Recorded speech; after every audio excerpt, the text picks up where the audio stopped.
Quindi le statistiche sono importanti da vedere, perché sai che come sta andando la stagione. Già 44 autogol per il Napoli, già 8 espulsioni per la Juventus, 21 doppie ammonizioni per la Roma, insomma.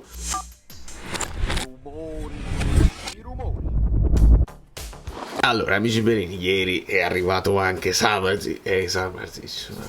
Che brutto...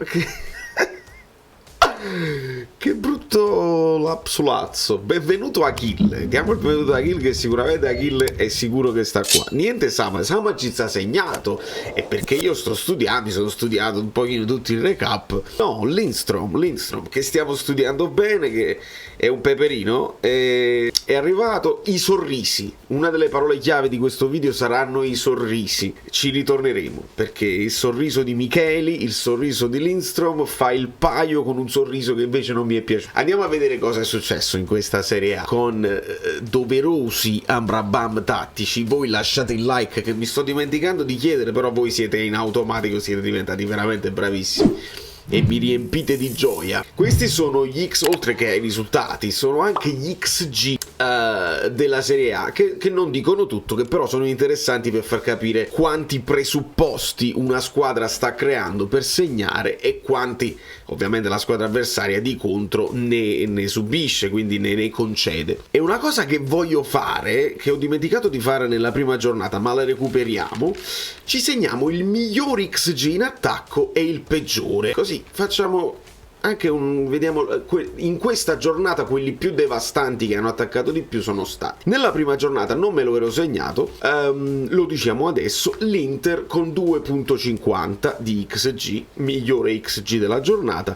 Quello più basso fu della Salernitana con 0.36, quindi ancora una volta Dio ti ringrazio, Dio ce ne scampi liberi di Fonseca, onestamente, perché crea pochissimi presupposti e tutti i gol che fa la Salernitana sono merito di Candreva e di DA, e ancora una volta sarà così. Quindi top Inter, flop Salernitana, che comunque strappò un punto contro la Roma, che fu un upset enorme. In questa giornata invece, e ci potete arrivare anche da soli, è il Napoli che fa il migliore XG della giornata con 3.53, seguito a stretto giro dal Milan che fa 3.25. Ovviamente ci sono il doppio rigore del Milan e il doppio rigore anche del Napoli che fa crescere questo numero, però lo segnaliamo. Importante per quanto riguarda il Napoli, che concede al Sassuolo 0.15, quindi un XG bassissimo, non ci hanno mai messo in difficoltà. Quello è il flop della giornata. Ma andiamo per ordine, andiamo a vedere un pochino cosa è successo, cominciando da sabato. Frosinone-Atalanta, questo è il primo upset, perché ovviamente non te l'aspetti che il Frosinone, anche se avevamo visto una squadra frizzantina,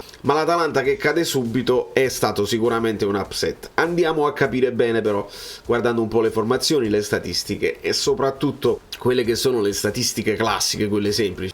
Il Frosinone tira parecchio in porta, 5 volte non è poco, l'Atalanta fa solo un tiro in porta più del Frosinone, però pochissimo possesso palla per il Frosinone, ne fa molto di più l'Atalanta, molti di più, il doppio dei passaggi, anche come precisione sono andati meglio, però il Frosinone è stato veramente cinico e c'è il secondo gol di questo Arrui, dopo il gol fatto al Napoli ne fa uno, perde una palla, credo fosse De Ron a centrocampo e se ne va, e così. Un'altra chiave di lettura di questo inizio Serie A è che si tira molto da fuori, lo vedremo sicuramente. Quindi dopo il gol di Arrui poi c'è una dormita su un calcio d'angolo, onestamente, che dall'Atalanta non te lo aspetti. Poi però c'è stata la reazione, l'Atalanta ci prova, è un pochino bugiardo, bisogna dire la verità, questo risultato dell'Atalanta. Avrebbero meritato probabilmente almeno il pareggio. La formazione che dire, non vi so dire che dire. Avrei dovuto vedere più degli highlights per potervi dare un giudizio su che dire, però sta là, è una formazione ben strutturata in questo momento il Frosinone. Zapata, Lookman, era Lookman mi pare che ha perso la palla a centrocampo. Kopp Meiners la conosciamo bene, l'Atalanta fanno anche un'occasione bellissima dove scambiano il pallone di prima, assist di Scamacca, però arriva a Scalvini l'opportunità di segnare e fa fetecchia, e purtroppo è così. Quello che non mi è piaciuto è questa immagine qua, cioè tu stai al 55esimo,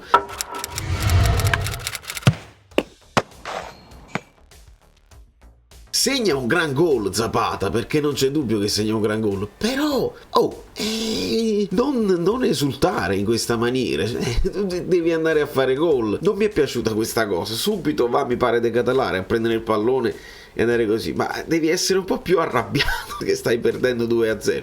Questo è uno di quei sorrisi che non mi è piaciuto. Il sorriso di Micheli invece mi è piaciuto quando cercano di mettere la sciarpa a Lindstrom, che dispensa un ragazzo veramente sorridente, molto positivo. Cercano di mettergli la sciarpa a Napoli. Si sa che per regola tu puoi fare anche gli autografi, ti puoi fare le foto, però la foto con la sciarpa finché è ufficiale non si può fare, che poi si creano dei precedenti, non si può fare. E Micheli, che accompagna il ragazzo, toglie la sciarpa, interviene col tifoso del Napoli e non gli fa mettere la sciarpa, ma lo fa con un sorriso e con una tranquillità e con un buon umore che veramente mi riconcilia con questo calcio un pochino troppo serioso. Mi piace Micheli, bravo Micheli, così si fa. E insomma, come vedete, l'Atalanta qualcosina in più poteva sicuramente meritarlo. Andiamo avanti. Monza-Empoli, Palladino mi piace. Queste sono due squadre che giocano al calcio, sono molto piacevoli da vedere. Alla meglio il Monza, tra l'altro Colpani fa un gol veramente straordinario, a botta così. Ecco perché, come vedete, ritorna questa storia dei tiri da fuori. Noi facevamo un ragionamento anche con gli amici Bellini abbonati, che visto che noi il calcio è diventato più statistico e si guardano gli XG, si è scoperto ovviamente che un tiro da fuori ha meno XG rispetto a quando tiri dall'interno dell'area. Ecco perché chi poi prepara le partite e si affida di più ai numeri dice ai giocatori, dice magari proviamoci una volta di meno, cerchiamo di arrivare in porta col pallone. Può essere che questo abbia portato anche le squadre che si difendono ad aspettarsi meno tiri dalla distanza, ed ecco che se si crea lo spazio è bene provarci. Garcia lo sta capendo e stiamo vedendo molti più tentativi dalla distanza, come per esempio Gagliardini, che fa tremare l'incrocio dei pali. Guardate come sta lontano, un tiro bellissimo di collo pieno leggermente esterno che si stampa proprio all'incrocio dei pali, una cosa meravigliosa. Dopo, nel secondo tempo, mi pare anche Marin dell'Empoli prenderà una traversa clamorosa. Bello, il tiro da fuori è spettacolare, quando riesce a segnare è bellissimo. Ci piacciono i numeri sicuramente, ma anche l'imprevedibilità di un bolide dalla distanza è il bello del calcio, onestamente. Segnaliamo sicuramente qualche bello spunto di Baldanzi, senza dubbio ci va vicino l'Empoli almeno a fare un gol, però insomma credo che il Monza abbia fondamentalmente meritato.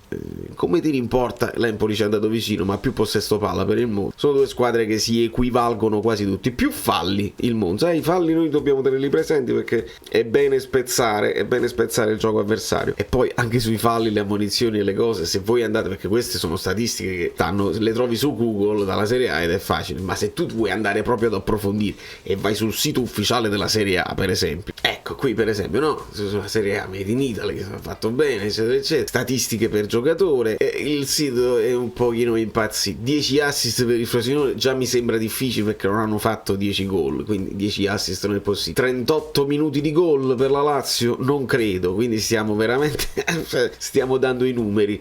5 rigori per la Fiorentina segnati, 6 gol subiti, ma qua poi andiamo, il Napoli ha fatto 44 autogol, quindi le statistiche sono importanti da vedere perché sai che come sta andando la stagione. Già 44 autogol per il Napoli, già 8 espulsioni per la Juventus, 21 doppie ammonizioni per la Roma. Insomma, bisogna vedere bene queste statistiche. Non mi posso fidare del sito ufficiale della Serie A, è una roba che non si... Forse se clicchi su Team si capisce e si aggiorna meglio che i 38 non erano gol fatti, ma era il possesso palla, le 10 erano le parate, quindi non si aggiorna bene. 44 non erano autogol ma erano tiri, ovviamente per il Napoli, 3 pali tra pali e traverse per la Roma, 8 fuorigioco per la Juventus, forse un po' frettolosa di segnare, quelli del Napoli li conosciamo, è una nostra caratteristica. 21 corner per la Roma, 18 per il Napoli, insomma, bellini questi numeri, soprattutto quello dei tiri, il Napoli primo con 44 tiri, ma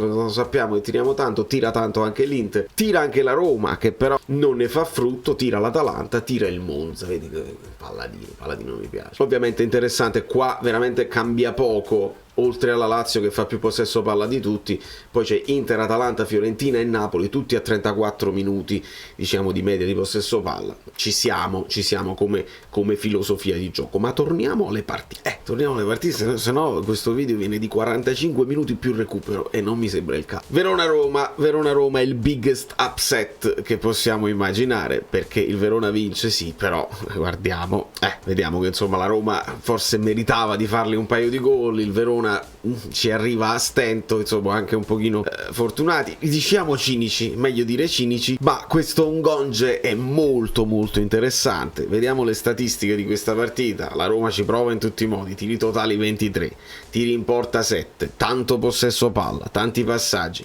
una discreta precisione anche, non hanno segnato, hanno preso anche penso 2 legni solamente in questa partita, un colpo di testa di Cristante che ricordo nel primo tempo, poi credo anche Pellegrini su calcio di punizione, e quindi tiri da fuori.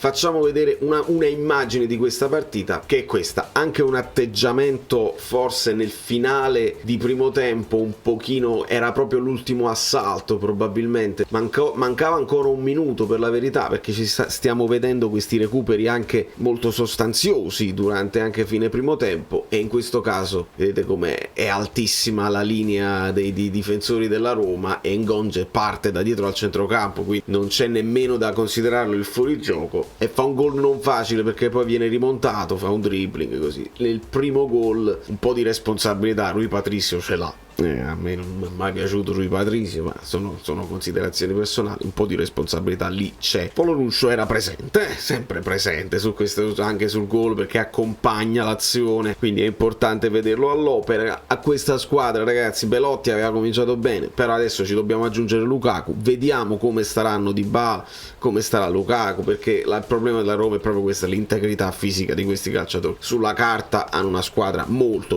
importante, però staranno bene, Mourinho riuscirà a gestirli anche fisicamente, questo è l'incognita che in questo momento porta la Roma a non star tra le favoritissime delle sorelle, diciamo la verità. Per quanto riguarda il Milan, ovviamente i 2 rigori che sono un po' grigetti, diciamo quello che è. Se quello della Juventus, ovviamente quello per il Bologna, che non chiamato di, come si chiama, Ilic Junior, non lo so, dopo lo vedremo parlando della Juventus. Quelli del Milan, perché li chiamiamo grigi? Perché ci possono anche stare, però quello che sorprende è che nessuno del il Milan è una squadra che protesta quando c'è da protestare, quando vedono qualcosa o quando immaginano qualcosa che sia andata storta, vanno ad accerchiare come le grandi squadre fanno. L'arbitro non se ne sono accorti proprio, né del primo né del secondo. Tra l'altro il secondo lo so che si dà, perché quando c'è il fallo, anche se l'azione è finita, è comunque un fallo diciamo a palla lontana e tu lo devi dare da regolamento. È una di quelle cose che in epoca non VAR non sarebbe mai accaduta. Capita anche nella partita tra Monza e Empoli, Piccoli nel finale di partita tira, il portiere esce a vuoto, la palla finisce fuori, il portiere lo becca Piccoli, potevi dare anche quel rigore là ininfluente, ma lo potevi dare. In questo caso il primo rigore ti chiude proprio la partita, e quindi questo è a margine di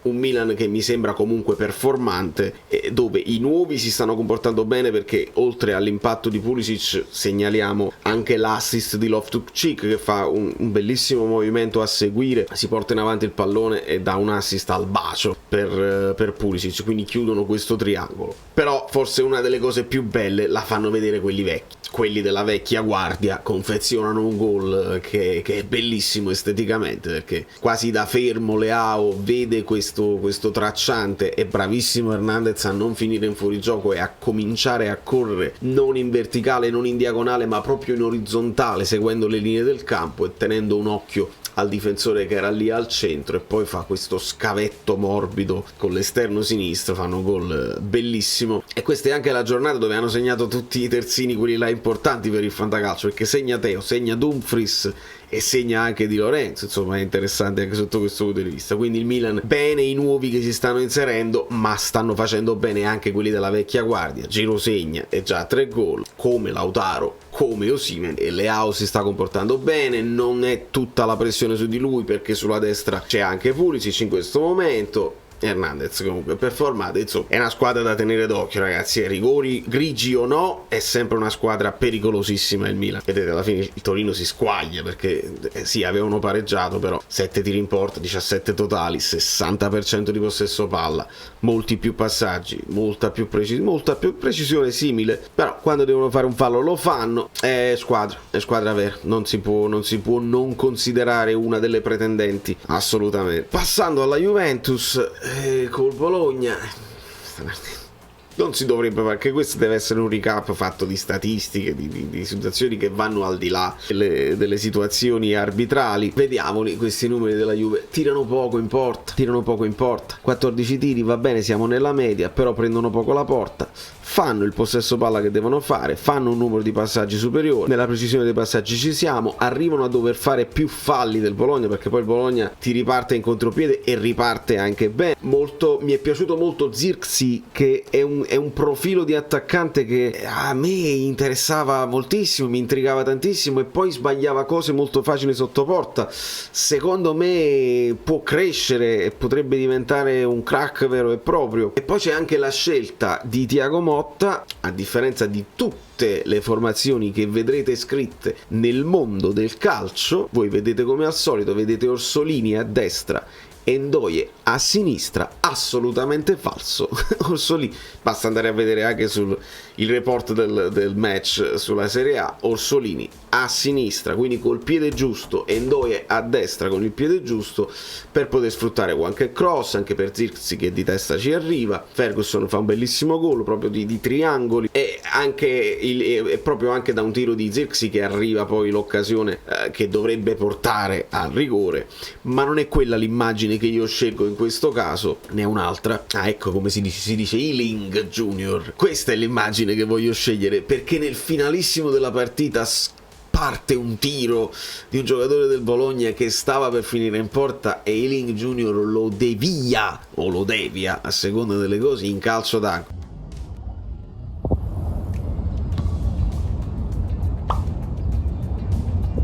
Praticamente questo ragazzo non solo evita il gol del 2-0 possibile del Bologna, non solo mette poi un assist al bacio per Vlahovic che fa un bellissimo colpo di testa, ma salva anche il risultato nel finalissimo.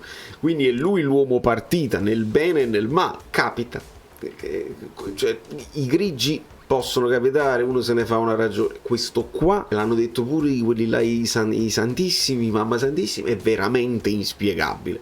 E non mi dite poi vabbè, ma allora se volevano fare il favore alla Juve non annullavano quello là di Rabiot. Ma veramente questo deve essere il discorso? Cioè, se bastava far valere il pareggio irregolare di Vlahovic, veramente stiamo facendo, si vede fuori gioco, è palese e devono richiamarlo. Si vedeva anche questo, palese. A net proprio non possiamo affossarli così. Un gol lo faranno. Secondo me è andata così. Però non è facile da sentirselo dire, assolutamente. Non creano molto. 0,92, 0,60, alla fine il pareggio è un risultato giusto, ragazzi. Fiorentina-Lecce è proprio l'anno di Nico Gonzalez. Il Lecce la recupera, la porta a casa con 2 tiri in porta. Anche questo è un risultato secondo me bugiardo. Se vediamo insomma gli XG, 1,51 per la Fiorentina, 0,49 per il Lecce, quindi diciamo che la Fiorentina doveva vincerla questa partita. Partono anche molto bene, attaccano bene, divertente da vedere, 60% di possesso palla, 40 passaggi, precisione dei passaggi molto meglio, li fanno i falli che li devono fare. E Arthur, protagonista in positivo e in negativo, mette un buon assist per il gol di Duncan che li porta sul 2-0, però perde un pallone sanguinoso per uno dei 2 gol del Lecce. E l'immagine che volevo farvi vedere è un'altra, però è questa qui. È un bellissimo filtrante, un passaggio geniale di Nico Gonzalez per Duncan, e qua alla fine del primo tempo, se Duncan colpisce il palo, se Duncan la mette dentro, 3-0 la vedo difficile, e invece E invece il risultato clamoroso, Kramer contro Kramer, clamoroso della Lazio, in realtà non è un upset di XG, perché se andiamo a vedere clamorosamente Lazio e Genoa fanno un XG simile, cioè la Lazio non arriva a meritare effettivamente un gol o 2 gol, e dice mamma mia, come sta magari accadendo alla Roma che crea e non riesce a concretizzare. La Lazio sta in grande difficoltà e il Genoa ne approfitta. Il Genoa fa i primi 15 minuti di grandissimo livello e li mette proprio sotto, e potevano fare molto più di quel gol che hanno fatto. Dopodiché ovviamente si difendono, ripartono, e però la Lazio lì deve essere meglio organizzata. Sarri parla di problemi fisici che non stanno ancora bene, non vuole pensare che sia un problema mentale. È una Lazio che insomma io mi sono guardato attentamente perché adesso arriva da noi e immagino che insomma è una Lazio a 0 punti, è una tigre ferita che probabilmente caccerà l'orgoglio, come ci hanno fermato l'anno scorso di catenaccio e contropiede con un mazzo scassatissimo perché Vesino voleva buttare il pallone il più lontano possibile e indovina il gol della vita. Immagino una Lazio che si chiuderà a riccio e cercherà di non prenderle, poi ci ripartirà con qualità. Lì si dovrà vedere se faranno bene la difesa, se non si disuniscono, perché qualche certezza possono averla persa. Come ci ripartono davanti, lì si capirà se la Lazio è proprio un'annata storta che è cominciata storta e continua storta, o si riprendono proprio contro di noi, perché il possesso palla, come vedete, non è in discussione contro il Genoa, ma è logico anche quando ti vanno in vantaggio, tu poi prendi il pallone e lo gestisci. Tantissimi passaggi, c'è anche buona precisione, però ti rimporta solo 2, c'è una mezza traversa superiore presa da Immobile. Non benissimo. Ho ascoltato i laziali, non sono contenti. La formazione della Lazio la puoi citare praticamente a memoria. Poi ci sono i vari Rovella, ci sono i vari Castiglianos, gente che entra nel secondo tempo che però per il momento non incide. Vediamo. Primo gol per Retegui, niente male. C'è un profilo perché addirittura l'hanno scritta in lettere maiuscole, proprio non vogliono sapere niente. Ovviamente su Napoli Sassuolo abbiamo detto qualsiasi cosa, sì, lo so, ieri mi sono dimenticato di dare i votini a quelli che erano i subentrati, li ho detti in privato a chi me li ha chiesto. Insomma, a Kvara io do 7, dopodiché considero buono l'ingresso di Cajuste, anzi più che buono l'ingresso di Cajuste, buono quello di Elmas, poca roba agli altri, insomma Simeone qualche spunto va benissimo, Ostigard poco tempo, però ci sono piaciuti anche quelli che sono i subentrati, i numeri li abbiamo visti. Mi piace sottolineare il 90% di precisione dei passaggi, nonostante il caldo, nonostante l'AFA, comunque il Napoli è il mio Napoli che riconosco benissimo. Salernitana Udinese, gol di Samardžić che insomma si sta facendo vedere, è rimasta l'Udinese e resta interessante come profilo, non è che adesso diventa scarso perché è rimasta l'Udinese. Segnaliamo un Ochoa che fa comunque sempre il suo lavoro, alle volte forse anche troppo appariscente, fa la parata bella, potrebbe essere poco meno bello, più efficace, ma in questo caso toglie proprio il pallone dalla porta in 2 o 3 occasioni, salva un pochino capra e cavoli per quanto riguarda la Salernitana. Dopodiché Candreva si inventa un altro assist bellissimo, Dia segna con freddezza e le recuperano così. Poi dopo avvengono quegli altri 2 tiri in porta, c'è stato equilibrio fondamentalmente tra Salernitana e Udinese. Se andiamo a vedere gli XG, vedete c'è un equilibrio totale proprio, così doveva andare a finire, non c'è proprio dubbio. Molto fallosa l'Udinese quest'anno, ma è evidente che si regge su Candreva, Dia, Ochoa e poi qualche altro giocatore che ogni tanto fa qualche sprazzo di gioco, ma a me proprio Fonseca, abbiate pazienza, non mi piace proprio, non mi convince. Toven si sta vedendo con più continuità, ma anche l'Udinese quest'anno secondo me ha perso troppi elementi importanti, e si parla pure di vendere Beto, Delofea ancora non si sa, senza Pereira, insomma, senza Udogi. Hanno perso parecchio quest'anno. Chiudiamo ovviamente con Cagliari Inter, l'ho guardicchiata tutta, non solo gli highlights, insomma è un Inter solida, si può dire tranquillamente. Dumfries fa un gol alla Di Lorenzo perché ha una sovrapposizione interna e Thuram che confeziona l'assist, si muove anche lenta, lo vedo un po' lento, non so se deve entrare in forma o se è proprio il suo modo di giocare, insomma per esplodere la sua velocità deve partire il motore.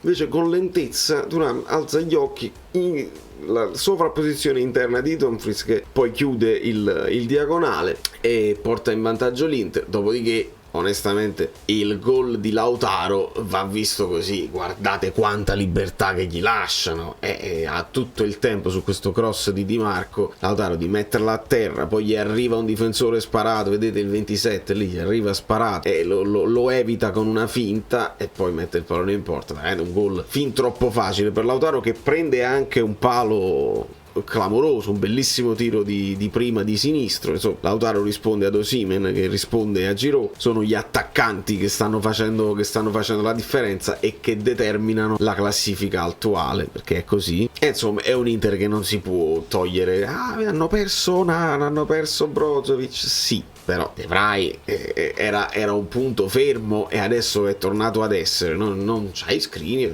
punti su De Vrij e non c'è dubbio. E qua c'è comunque solidità. Il centrocampo, questo è quello che conoscevamo anche l'anno scorso. Poi nel secondo tempo ti possono entrare i vari Quadrado, i vari Marcos Augusto, Carlos Augusto, quale Marcos Augusto? Carlos Augusto. E poi ti entra Frattesi e poi ti entra anche Stefano Sensi, insomma c'hai Arnaudo. È proprio la panchina che è molto importante per l'Inter. Lo sappiamo che Inzaghi ci tiene moltissimo a cambiare i giocatori tutti, un po' quando vengono ammoniti e un po' per gestire le forze e per arrivare fino alla fine. Sotto questo punto di vista, visto che è una squadra che è arrivata in Champions fino in finale l'anno scorso, è gestione che funziona. Troppo poco il Cagliari, troppo poco, e l'Inter non deve fare nemmeno tantissimo, la risolve subito e poi gestisce onestamente. Poi arriva anche un palo di Çalhanoğlu, dobbiamo dirlo. E questo è quanto, amici Bellini. Si tira di più dalla distanza, partite anche divertenti, si sta creando un po'